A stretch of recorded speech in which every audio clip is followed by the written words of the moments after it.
दोस्तों, इस समय रूस यूक्रेन युद्ध के कारण बदले वैश्विक हालात में भारत G20 शिखर सम्मेलन को होस्ट कर रहा है और इस बैठक में G20 के सदस्य देशों के अलावा भारत ने 9 अन्य देशों को स्पेशल इनविटेशन पर भारत में बुलाया था, जिसमें बांग्लादेश, नीदरलैंड, नाइजीरिया, मिस्र, मॉरिशस, ओमान, सिंगापुर, स्पेन और यूनाइटेड अरब अमीरात शामिल है। लेकिन भारत ने यूक्रेन को नहीं बुलाया, जिसे लेकर यूक्रेन की मीडिया में भारत पर लगातार सवाल उठाए जा रहे हैं। तो वहीं पर भारत के विदेश मंत्री एस जयशंकर ने पिछले महीने ही अपने बयान में बता दिया था कि शिखर सम्मेलन में यूक्रेन को इनवाइट नहीं किया गया, क्योंकि G20 आर्थिक मुद्दों का मंच है, न कि संघर्ष समाधानों का। इसके लिए यूएनएससी है तो अपने मुद्दों को वहां उठाए। तो वहीं यूक्रेन को न बुलाने पर नाराज यूक्रेन G20 मीटिंग के ज्वाइंट डिक्लेरेशन से अब और भी ज्यादा भड़क उठा है। आखिर ऐसा क्या है डिक्लेरेशन में जिस पर यूक्रेन अपनी सहमति नहीं जता पा रहा, बावजूद इसके डिक्लेरेशन में रेड मार्क करके गलतियां और करेक्शन बता रहा है? जानेंगे आज की इस वीडियो में विस्तार से। लेकिन उससे पहले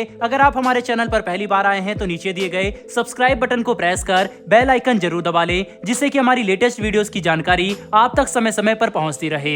दरअसल दोस्तों, भारत की राजधानी दिल्ली में हो रहे इंटरनेशनल इवेंट G20 समिट में कई महत्वपूर्ण मुद्दों पर चर्चाएं की गई, जिसके बाद सभी देशों के लीडर्स की सहमति के साथ एक ज्वाइंट डिक्लेरेशन को रिलीज किया गया, जिस पर यूक्रेन ने अपना कड़ा विरोध जताते हुए कहा कि इसमें कुछ भी प्राउड करने जैसा नहीं है। There is nothing to be proud of. साथ ही साथ इस डिक्लेरेशन में रूस का नाम तक मेंशन ना करने को लेकर भी काफी क्रिटिसाइज किया गया। आपको बता दें कि यूक्रेन के फॉरेन मिनिस्टर के स्पोक्सपर्सन ने सोशल मीडिया पर एक स्क्रीनशॉट पोस्ट करते हुए G20 डिक्लेरेशन के एक रेलिवेंट सेक्शन को हाईलाइट किया, जिसका स्क्रीनशॉट आप अपनी स्क्रीन पर भी देख सकते हैं कि कैसे यूक्रेन ने इस रिटर्न डॉक्यूमेंट में कई वर्ड्स और स्टेटमेंट को रेड कलर से कट करके उसमें उनके हिसाब की करेक्शन की गई, जिसके तहत उन्होंने यूक्रेन की पोजीशन को रूस के एग्रेशन के विक्टिम के रूप में दर्शाया। साथ ही साथ स्पोक पर्सन ने अपने फेसबुक पर लिखा कि यह एकदम साफ है कि अगर यूक्रेनी साइड से कोई G20 मीटिंग का हिस्सा बनता तो वह अपनी सिचुएशन बाकी के पार्टिसिपेशन को अच्छे से समझा पाता, लेकिन ऐसा नहीं हुआ, जिस वजह से शनिवार को यूक्रेन अपने न्यूज़पेपर और बयानों के जरिए G20 के ज्वाइंट डिक्लेरेशन को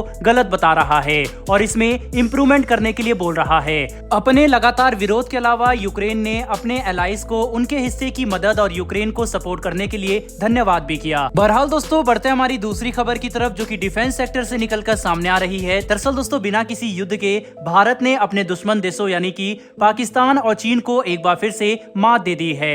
जो देश अपनी सैन्य क्षमता को दर्शाने के लिए पाकिस्तान और चीन के ज्वाइंट वेंचर JF-17 जैसे फाइटर जेट्स को इस्तेमाल किया करते थे, वही देश आज अपनी डिफेंस कैपेबिलिटी को और भी ज्यादा एडवांस और शक्तिशाली करने के लिए अपना रुख भारत की ओर कर रहे हैं। भारत के स्वदेशी फाइटर विमानों की तारीफ है तो आज पूरी दुनिया कर रही है, लेकिन वहीं पाकिस्तान और चीन के फाइटर विमानों को रिप्लेस कर भारत का फाइटर जेट खरीदना भारत के दुश्मन देशों के मुंह पर एक जोरदार चांटे से कम नहीं है। आपको बता दें कि जहां एक और नाइजीरिया अब तक JF-17 ऑपरेट करता आया है, तो वहीं अब वो अपने इंटरेस्ट भारत की defence technology specially light combat aircraft Tejas में दिखाना शुरू कर चुका है। अभी हाल ही में हुए एक इंटरव्यू के दौरान नाइजीरिया प्रेसिडेंट के स्पोक पर्सन ने अपने इस इंटरेस्ट को खुले दिल से बताया। साथ ही साथ ये भी मेंशन किया कि वो भारतीय ड्रोन्स और एडवांस आर्मर्ड पर्सनल कैरियर की टेक्नोलॉजी में भी काफी ज्यादा इंटरेस्टेड है। दोस्तों, आपको बता दे, इस समय नाइजीरिया आर्म फोर्सेस कंटिन्यूसली अपने डिफेंस कैपेबिलिटी को मॉडर्नाइज करने में जुटा हुआ है,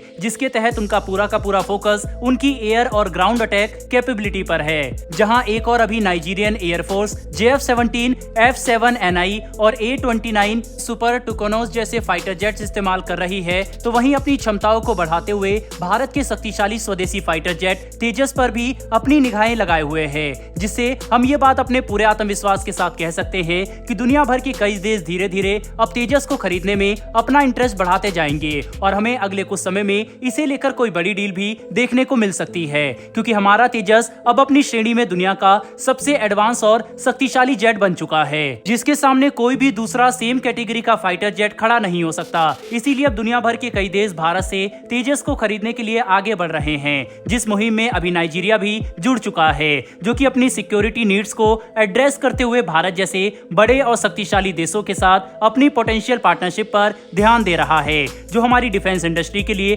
काफी बड़ी कामयाबी है। बहरहाल दोस्तों, इस वीडियो में इतना ही, लेकिन आपके हिसाब से जिस तरह से G20 की मीटिंग में भारत ने यूक्रेन का मुद्दा हाईलाइट नहीं होने दिया, क्या भारत की ये नीति सही है या फिर नहीं? अपनी राय कमेंट बॉक्स में लिखकर जरूर बताइएगा। साथ ही हमारी आने वाली डेली ऐसी वीडियो के लिए चैनल को सब्सक्राइब कर बेल नोटिफिकेशन अवश्य दबा लें। फिर मिलेंगे ऐसी एक नई वीडियो के साथ। धन्यवाद। जय हिंद।